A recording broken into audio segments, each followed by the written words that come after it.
Long term market की बात करेंगे। कंप्लीट सर्कल के मैनेजिंग पार्टनर और सीईओ गुरमीत चड्ढा जुड़े हैं हमारे साथ। गुरमीत जी, गुड मॉर्निंग। शुरुआत डिफेंस के साथ एक बार सोलार इंडस्ट्रीज़ लेकर आइए ज़रा। और आई थिंक ये शायद पिछले कुछ सालों की सबसे बड़ी केस स्टडी रही है। और इस स्टॉक से इसलिए भी शुरुआत कर रहा हूँ क्योंकि आपने इस कंपनी को बहुत अर्ली आइडेंटिफाई किया था, इन्वेस्ट किया था, बने रहे, और इस कंपनी को आपने आई थिंक 1,000 करोड़ से 1.5 लाख करोड़ का मार्केट कैप कंपनी बनते हुए देखा है। पहले तो इस पर आपका व्यू, ओवरऑल डिफेंस पर आपका व्यू। तो अनुज, कई बार आप लकी होते हैं। हमने ये 2015 में, आई थिंक 14 में 560 या 70 रुपए में मैंने पर्सनली खरीदा था पहला ट्रांच। और तब से अभी तक एक भी शेयर बेचा नहीं है।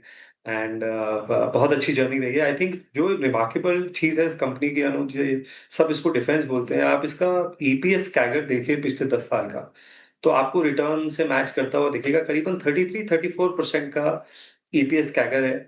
और अभी डिफेंस में बहुत बड़ा डेवलपमेंट है। इनका जो कुशा है, जो हमारा S-400 का वेरिएंट है, वो उसको कमर्शियल सक्सेस मिला है। अभी टेस्टिंग हुई है उसकी। भार्गवस्त्रा जो एंटी ड्रोन सिस्टम है, उसको सक्सेस मिला है। मिसाइल्स में बहुत अच्छा काम कर रहे हैं। अभी जो आपका डिफेंस रेवेन्यू है, ज्यादातर पिनाका लोडेड है। और भार्गवस्त्रा और बाकी चीज आने से डिफेंस रेवेन्यू बढ़ेगा। अभी परसों उनका एजीएम था, तो उन्होंने 40% टॉप लाइन ग्रोथ का गाइडेंस दिया है। तो पिछले साल 10,000 करोड़ के आसपास किया है। इस साल 14,000 करोड़ के आसपास का बोल रहे हैं। इसका मतलब क्वार्टरली रन रेट अब 3.5 पौने 4,000 करोड़ होगा इस साल का। लास्ट ईयर ये रन रेट 2,500 करोड़ था। तो इस बेस पे भी अनुज 40% ग्रो करना रेवेन्यू को बड़ी बात है। और कई बार हम, ये मैं सबको बोलता हूँ, हमेशा पी देखते हैं, हमें पैक देखना चाहिए, हमें साइज ऑफ अपॉर्चुनिटी देखनी चाहिए। तो मुझे लगता है अभी भी इसमें बहुत लेग्स हैं। ऑप्टिकली ये शेयर हमेशा महंगा लगता है। और मुझे लगता है ये सून बहुत जल्दी निफ्टी स्टॉक होगा। ऑलरेडी अगर आप मार्केट कैप वाइज देखें तो ये पिडिलाइट के ऊपर है। तो आप रैंकिंग के हिसाब से देखेंगे तो शायद 45 46 स्टॉक होगा निफ्टी का। बट ये इंडिया का डिफेंस स्टोरी का एक पोस्टर बॉय है। और अभी बहुत कुछ मुझे लगता है इसमें होना बाकी है। तो हमारी ये टॉप होल्डिंग है पोर्टफोलियो के अनुसार, लगभग 8% वेट है इसमें पोर्टफोलियो का। ओके, चलिए, ये तो एक सोलार की बात होगी। शानदार मोमेंटम है यहाँ पर। इसके अलावा एक और स्पेस, एस्ट्रल भी आपका एक फेवरेट स्टॉक रहा है ना गुरमीत? आज एस्ट्रल में भी ज़बरदस्त मोमेंटम है, 8% ऊपर नंबर्स के बाद। आपको लग रहा है मार्केट ने अब वो एक सॉर्ट ऑफ जो पनिश किया था उसके बाद अब वापस मार्केट थोड़ा सा चैरिटेबल मोड में आ गया एस्ट्रल को लेकर? अनुज, हम इसको एग्जिट कर गए थे 23-24 में। अभी दोबारा से इसको हम देख रहे हैं। और आप देखिए, अच्छी कंपनीज में बाजार कैपिटल एलोकेशन को लेके ही वरी होता है। अगर आप कोर बिजनेस पे फोकस्ड हैं और वो कोर बिजनेस अच्छा कर रहा है, तो बाजार इतना इतना वरीड होता नहीं है। और आई थिंक एस्ट्रल के साथ भी वही हुआ। मुझे लगता है अच्छा डिसीजन किया मैनेजमेंट में उसको पुल बैक करने का डिसीजन को। और अभी ओवरऑल अनुज, जो सीवीसी पाइपलाइंस और इसका जो ओवरऑल अपॉर्चुनिटी है, चाहे वो बी2बी है चाहे बी2सी है, वो बहुत बड़ी अपॉर्चुनिटी है। और धीरे धीरे अगर आप पिवट करेंगे सैनिटरी फुटवेयर में और केमिकल्स में और बाकी चीजों में, वो बेटर ऑप्शन है। तो मुझे लगता है कि अच्छे नतीजों से बाजार रिवॉर्ड करेगा। एक जो थोड़ा रॉ मटेरियल इश्यूज आए हॉर्मुज की वजह से, वो मुझे लगता है और एक क्वार्टर में नॉर्मलाइज हो जाएंगे। तो यहाँ से अच्छा लग रहा है। हम काफी सारी पाइप कंपनीज को स्टडी कर रहे हैं और अलग अलग फॉर्मेट में स्टडी कर रहे हैं। हमने वेल्सपन को भी स्टडी किया, थोड़ा बहुत टैक्टिकल एक्सपोजर लिया था। एस्ट्रल को देख रहे हैं, और भी कई नाम इसमें हम स्टडी कर रहे हैं। जेटीएल को हम स्टडी कर रहे हैं, बट हमने अभी तक कुछ एडिशन नहीं किया है पोर्टफोलियो। अच्छा Gurmeet, good morning, Veer in this side. ये आप लेंसकार्ट को देखिए, क्या प्राइस परफॉर्मेंस रही। और न्यू एज स्टॉक्स की कैटेगरी में Eternal at all time high, then Lenskart हो गया आपका। हमने डिलीवरी के नंबर्स देखे थे। अभी यहाँ पर कोई एडिशन किया है आप लोगों ने अपने पीएमएस में? और इस पूरी बास्केट में आपका सबसे प्रेफर्ड क्या है इस वक्त, और इस क्वार्टरली नंबर्स के बाद क्या ऐड किया है? तो हमारी जो टॉप 3 होल्डिंग्स हैं, अगर आप उसको न्यू एज बिजनेस बोले, तो इटर्नल है, पेटीएम और ग्रो है। और लगभग इन तीनों कंपनीज में करीबन 8%, 7 से 8% का वो वेटेज है पोर्टफोलियो में। और अभी से नहीं है, काफी समय से हम बीच में थोड़ा बहुत रीबैलेंसिंग करते रहते हैं। मेरा ये मानना है कि न्यू एज बिजनेस का एक बास्केट होना चाहिए, किसी एक में ओवर कॉन्सेंट्रेशन नहीं होना चाहिए। क्योंकि इसमें बाइनरी होता है, जो चलेगा वो बहुत अच्छा करेगा और जो नहीं करेगा, अब जैसे स्विगी है, अब देखिए आईपीओ प्राइस से काफी नीचे है। हमने अभी मीशो ऐड किया है। मैं उनकी मैनेजमेंट टीम से काफ़ी इंटरैक्ट किया, हमने एनालिस्ट कॉल सुनी। जो एनालिटिक्स वो यूज़ कर रहे हैं, जो एआई का एडॉप्शन कर रहे हैं, वो काफ़ी यूनिक है।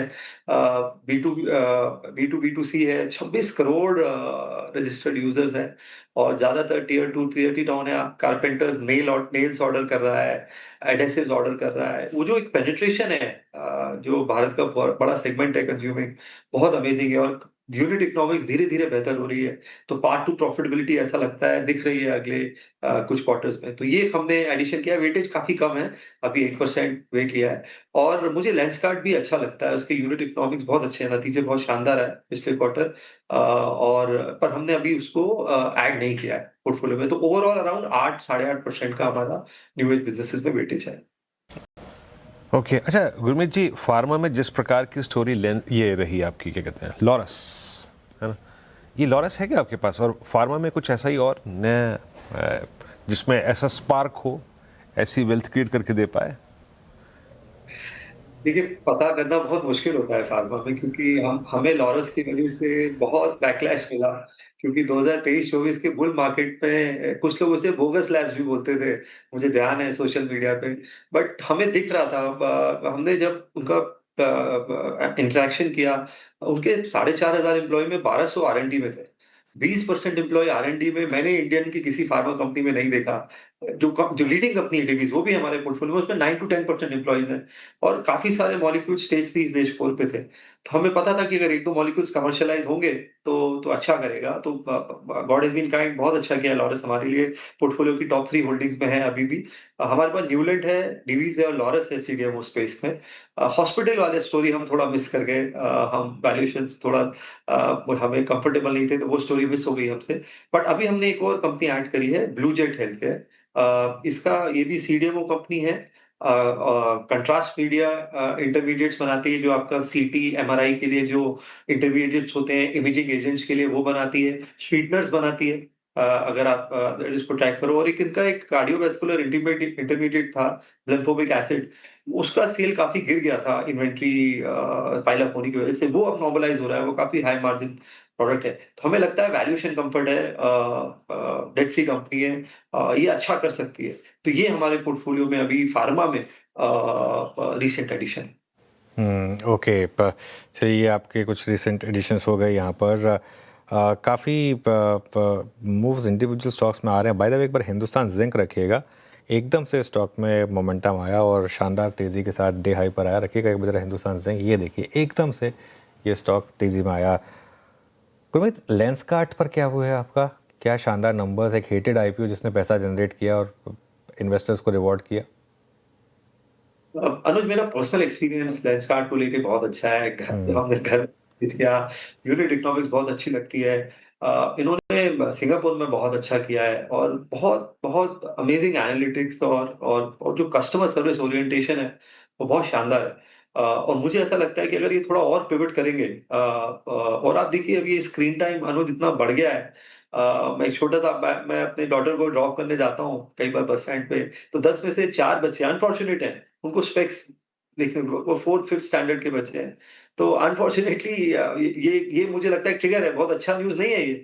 और मुझे लगता है इंडिया में अभी भी जो आई केयर है उसको इतना अटेंशन नहीं दिया जाता। हम जब बिल्कुल ही परेशान होते हैं तब प्रिवेंटिव आई केयर चेकअप्स हम कम करते हैं। तो मुझे लगता है, और मुझे लगता है कि इनका जो अब इन्होंने नेटवर्क बनाया है, जैसे इटर्नल ने किया, फूड डिलीवरी से क्विक कॉमर्स आए, लेंसकार्ट में वो एबिलिटी है अपने नेटवर्क को यूज़ करके पिवट करने की। तो हमने अभी ऐड नहीं किया है एज़ अ डिस्क्लेमर, बट हमें ये बहुत अच्छा लग रहा है और मैनेजमेंट बहुत स्ट्रांग है, लेड बाय पीयूष, बहुत बहुत ही अमेजिंग मैनेजमेंट है। तो हम काफ़ी कंस्ट्रक्टिव हैं इसको लेके। जब एडिशन करेंगे तो डेफिनिटली आपसे आपसे चर्चा करेंगे।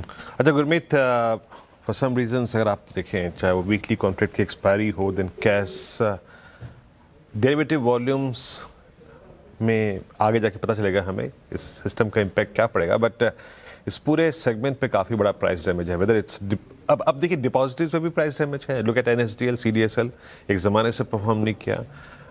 ग्रो, देन आपका एंजल वन में सिवियर प्राइस डैमेज। एएमसीज वो भी स्ट्रगल कर रहे हैं। इस फेज में आप कुछ ऐड कर रहे हैं या फिर अभी अवॉइड करेंगे इस स्पेस को? नहीं, हमने एसबीआई फंड्स ऐड किया पोर्टफोलियो में। मार्केट लीडर है, मुझे लगता है थोड़ा सा ज्यादा डिबेट है उसकी क्वालिटी ऑफ अर्निंग्स को लेके। थोड़ा मार्केट शेयर आप इस साइज में आएंगे तो थोड़ा कम होता है, क्योंकि बड़े फंड्स में अल्फा निकालना थोड़ा इतना डिफिकल्ट हो जाता है। एक बार आपका फंड 50,000 करोड़ का हो जाए तो आपकी एबिलिटी जो स्मॉल कैप्स लेने की है वो कम हो जाती है और टेल बढ़ती जाती है, तो वो थोड़ा सा चैलेंज आता है। बट बहुत शानदार फंड हाउस है, उसका पेनिट्रेशन मैं देख रहा हूँ कई प्रोडक्ट्स में हर पिन कोड से एप्लीकेशन आता है इनको। कुछ तो इनके फंड्स हैं, बैलेंस एडवांटेज, एसबीआई कॉन्ट्रा, जहाँ पे 80-90% इंडिया के जो पिन कोड्स हैं वहां से कस्टमर पेनिट्रेशन है।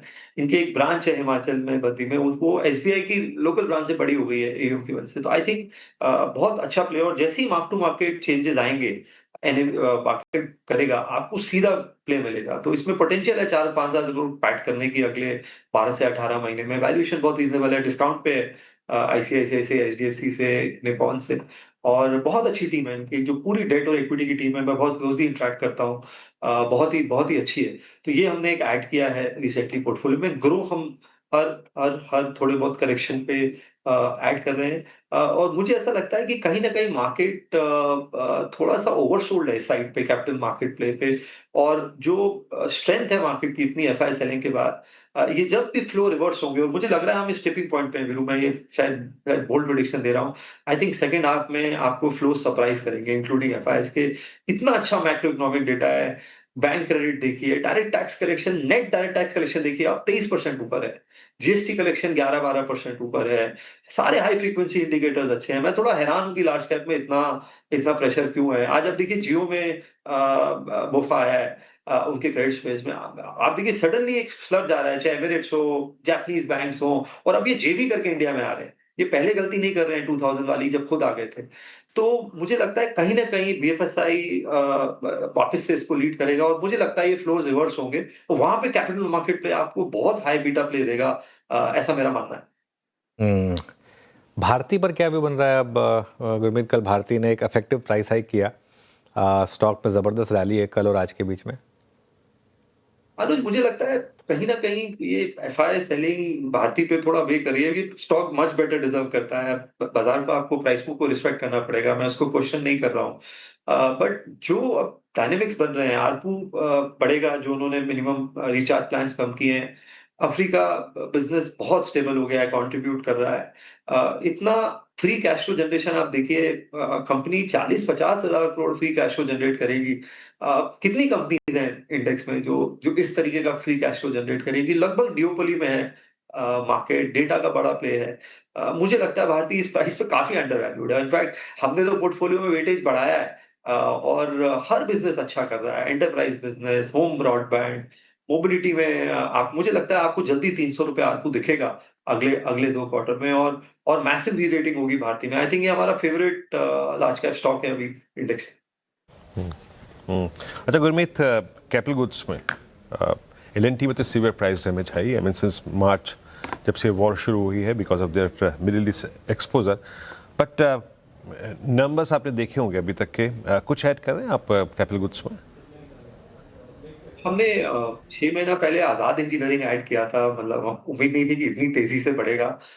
तो वेटेज उतना बढ़ा नहीं पाए जितना बढ़ाना चाहिए था। बट बहुत बहुत ये जो जो फर्स्ट जनरेशन कंपनीज़ हैं, ये बहुत अच्छा काम कर रही हैं, आईपी ड्रिवन काम कर रही हैं। आप देखिए अभी उन्होंने एक्सपैंडेबल जेट इंजन बनाया है। इसका एप्लीकेशन मिसाइल्स, ड्रोन्स कहाँ-कहाँ होगा हमें भी नहीं पता है, जो उन्होंने डीआरडीओ को दिया है। उसके अलावा ऑलरेडी बहुत अच्छा काम कर रहे हैं एनर्जी स्पेस में, चाहे वो एयरोफॉल्स हो, ब्लेड्स हों जो बनाते हैं। तो मैं बहुत इम्प्रेस्ड हूँ उनके आर&डी और आईपी फोकस पे। हमने एक छोटी कंपनी पीछे ऐड करी थी, हिंद रेक्टिफायर, जो कि ट्रांसफॉर्मर्स बनाती है और ट्रैक्शन मोटर्स बनाती है रेलवे के लिए। अब वो उनको यूएस से ऑर्डर्स मिल रहे हैं, ग्लोबल प्रेजेंस बनाने की कोशिश कर रहे हैं।